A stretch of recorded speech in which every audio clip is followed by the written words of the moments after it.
remember that 40-mile-long convoy of Vladimir Putin's? Let's go ahead and put that video up, everybody.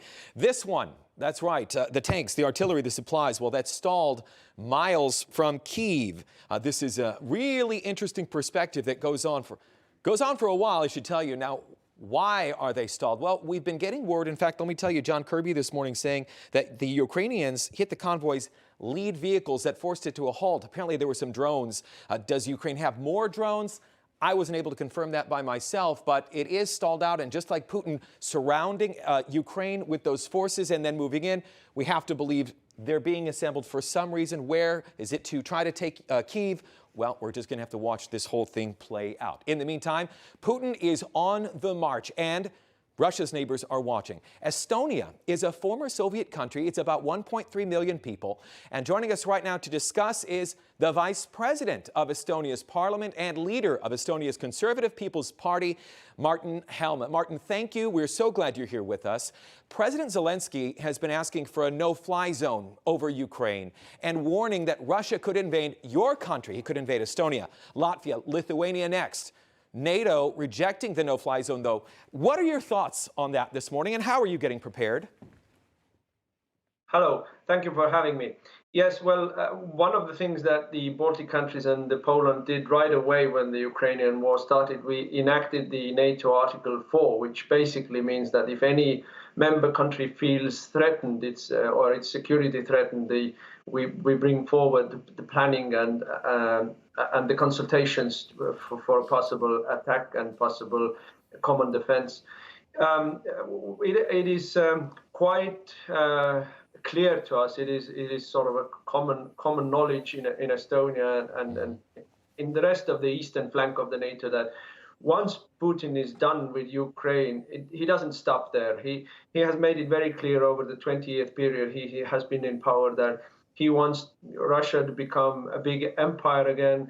And basically what we all understand is that if we don't stop him in Ukraine, we will be next, whether it's Estonia alone or Baltic states or maybe Romania or all the way to Germany, Martin. And not to cut you off there, but you know, this is the question and sort of the elephant in the room. Ukraine is not a NATO country.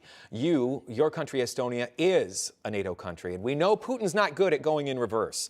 And if he invades a NATO country, NATO is compelled to act. And I hate to even say it out loud, but we basically have World War III at that point, don't we?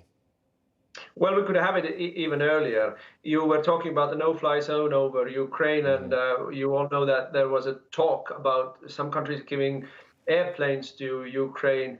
Russia responded to it by basically started talking about putting its nuclear arms on a higher alert.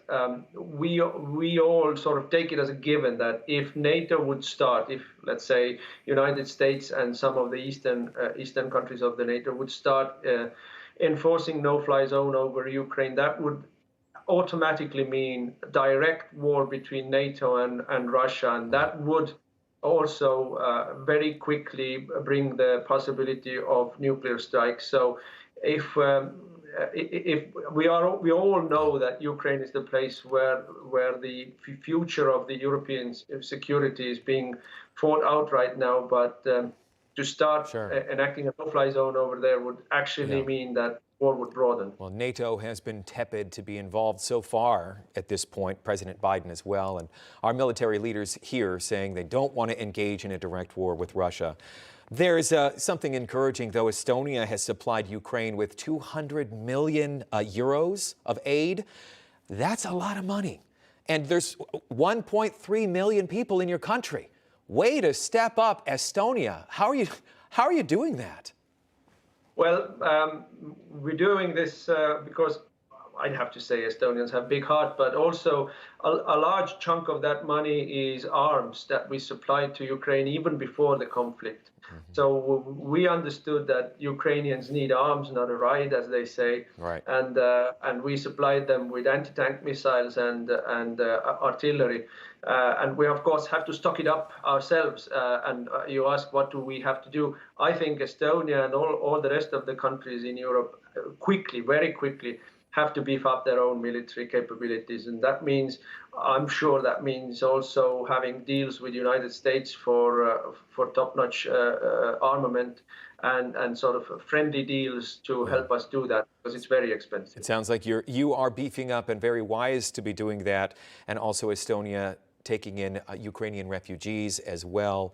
The humanitarian response from your people has been beautiful. We're going to leave the interview with that, but Martin Helme, the leader of Estonia's Conservative People's Party, we thank you, and we hope to talk to you again. Thank you. Sure.